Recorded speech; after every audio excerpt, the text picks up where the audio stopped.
Assalamualaikum warahmatullahi wabarakatuh. Alhamdulillahilladzi an'ama alaina bi ni'matil iman wal islam.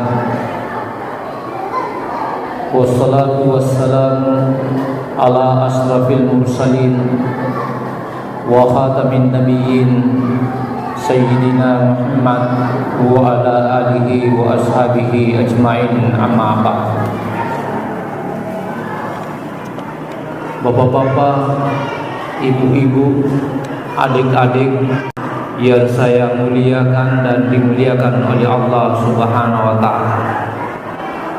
Panitia memberikan amanah kepada saya untuk menyampaikan mengenai hikmah dan pentingnya beriman kepada Allah Subhanahu wa ta'ala. Saya ingin mengawali ceramah saya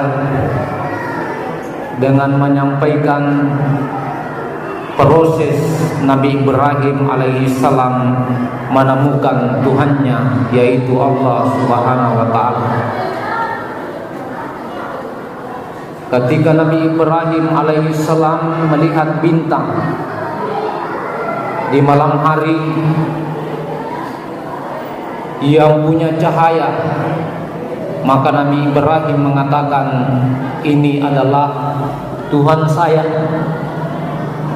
Tetapi ketika bintang itu tenggelam, maka Nabi Ibrahim mengatakan, ini bukan Tuhan saya. Tidak lama kemudian di dalam Al-Quran dikatakan Nabi Ibrahim kemudian melihat bulan. Bulan itu dilihat besar. Nabi Ibrahim mengatakan, hadza Rabbi, ini Tuhanku. Tetapi ketika bulan itu tenggelam, Nabi Ibrahim mengatakan, kalau seandainya Tuhanku tidak memberikan petunjuk kepadaku, maka saya termasuk orang yang sesat. Keesokan harinya di dalam Al-Quran dikatakan Nabi Ibrahim alaihissalam melihat matahari muncul punya cahaya. Maka Nabi Ibrahim alaihissalam mengatakan, hadza Rabbi, hadza akbar, ini Tuhanku, ini besar. Ini Tuhan saya besar. Tetapi apa yang terjadi ketika matahari itu terbenam? Nabi Ibrahim mengatakan kepada kaumnya, sesungguhnya aku berlepas diri dari termasuk orang yang mempersekutukan Allah. Kemudian di dalam Al-Quran dikatakan, ini yang sering kita baca dalam doa kita, inni wajjahtu wajhiya lilladzi fataras samawati wal ardh hanifa wa ma ana minal musyrikin.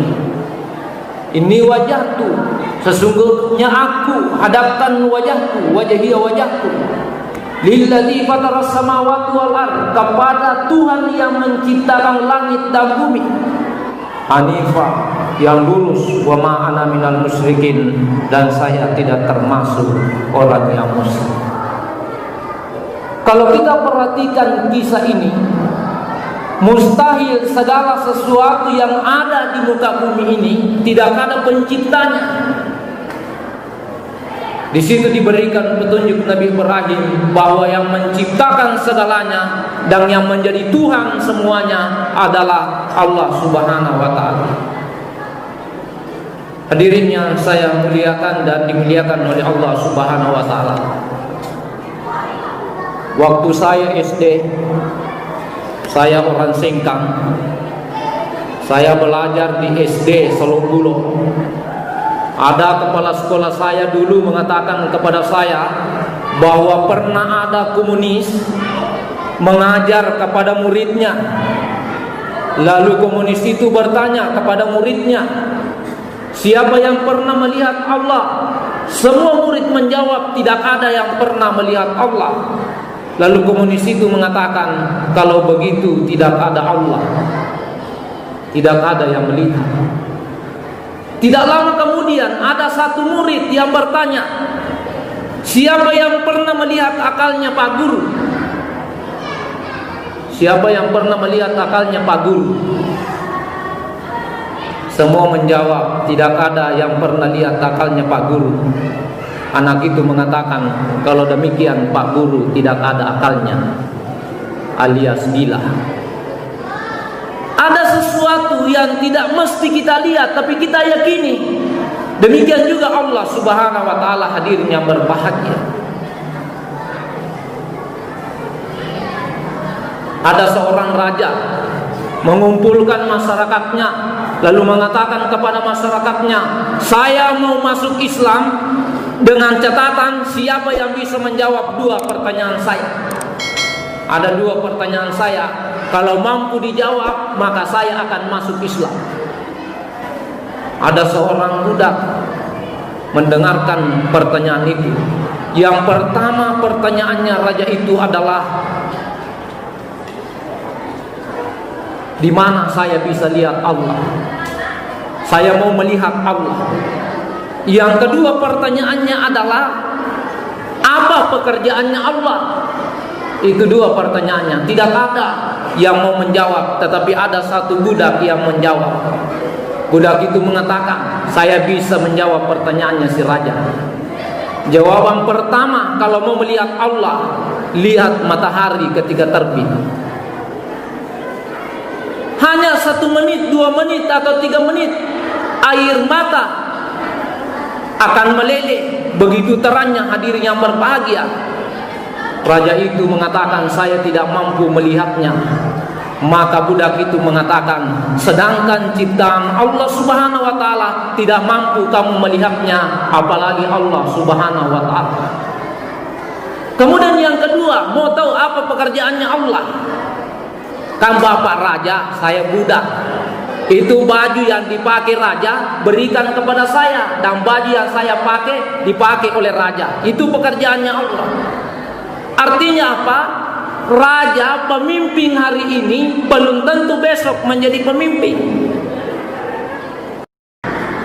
Hadirin yang saya muliakan dan dimuliakan oleh Allah Subhanahu wa taala. Berkaitan dengan keimanan, Rasulullah sallallahu alaihi wasallam menyampaikan kalimat la ilaha illallah 13 tahun di Mekah. Yang ditanamkan hanya keimanan, hanya akidah. 13 tahun menyampaikan ajaran Allah, yang ditegakkan di situ adalah kalimat la ilaha illallah. Nabi pernah ditanya, yang mana paling ringan dalam Islam? Nabi mengatakan la ilaha illallah. Kemudian ditanya, yang mana paling berat dalam Islam? Nabi kemudian menjawab la ilaha illallah. Mengapa jawabannya sama? Nabi mengatakan la ilaha illallah itu sebentar diucapkan, tetapi maknanya la ilaha illallah luar biasa, mendalam maknanya. Kalau seandainya bagus la ilaha illallahnya seseorang, tidak akan mencuri sandal. Kenapa? Karena dia memahami bahwa ada yang memperhatikan, ada yang menyaksikan saya, yaitu Allah Subhanahu wa taala. Orang yang bagus imannya tidak akan mencuri motor. Ini yang paling baik kalau tertanam di dalam diri kita keimanan kepada Allah Subhanahu wa taala, maka tidak akan melakukan pelanggaran, hadirin yang berbahagia. La ilaha illallah. La, tidak ada ilaha Tuhan illa kecuali Allah. Allah, tidak Tuhan kecuali Allah. Mengapa dikatakan tidak ada Tuhan kecuali Allah? Meniadakan Tuhan dulu, kemudian Allah. Nurholis Majid almarhum mengatakan, la ilaha illallah maknanya karena nenek moyang kita dahulu banyak sekali Tuhannya. Mega puanna nenek tariolo, puanna pusi boleh, puana dengenge, puana ye. Nah, banyak sekali Tuhannya. Disingkirkan semuanya itu lebih dahulu, kemudian kita bertuhan kepada Allah Subhanahu wa taala. La ilaha illallah, tiada Tuhan kecuali Allah. Intinya keimanan, hadirin yang berbahagia, bisa kita perhatikan di surah Al-Ikhlas. Bismillahirrahmanirrahim. Qul huwallahu ahad, Allahus samad, lam yalid wa lam yulad wa lam yakul lahu kufuwan ahad. Ada tafsir saya baca. Siapa yang membaca surah Al-Ikhlas, yaitu Qul huwallahu ahad, kalau dari luar, kemudian sebelum masuk rumahnya membaca 3 kali, setelah dibaca Qul huwallahu ahad 3 kali, lalu memberikan salam kepada penghuni rumahnya itu, maka insya Allah orang itu tidak akan ditimpa kefakiran. Bukan hanya dirinya, tetapi termasuk di samping rumahnya atau tetangganya, hadirin yang berbahagia. Kita perhatikan artinya. Kul, katakanlah, huwallahu ahad. Huwallahu, dia Allah itu ahad, esa. Allahu samad, Allah tempat bergantung. Bukan kepada siapa-siapa kita bergantung. Bukan kepada siapa kita berharap. Kapan kita berharap kepada sesama manusia, tunggu-tunggu akan menjadi kecewa. Kita hanya bergantung kepada Allah Subhanahu wa taala. Ya Allah, hanya Engkau yang memberikan rizki kepadaku. Ya Allah, hanya Engkau memberikan kesehatan kepadaku. Ya Allah, hanya Engkau memberikan jodoh kepadaku. Tak usah kita kemana-mana, hadirin yang berbahagia. Hanya kita bergantung kepada Allah. Allahus samad, lam yalid, tidak beranak, walam yulad, dan tidak diperanakkan. Walam yakul lahu kufuwan ahad, dan tidak ada satupun sama atau setara dengan Allah. Hadirin yang saya muliakan dan dimuliakan oleh Allah Subhanahu wa taala. Terakhir, ada guru yang mengajar kepada santrinya. Guru itu hanya satu santrinya yang paling disayangi. Semua santri merasa iri kepada santri yang satu itu. Dia iri menyampaikan kepada gurunya, kenapa seperti ini wahai guruku? Kemudian gurunya membagi-bagikan setiap satu santri satu pisau, satu ayam.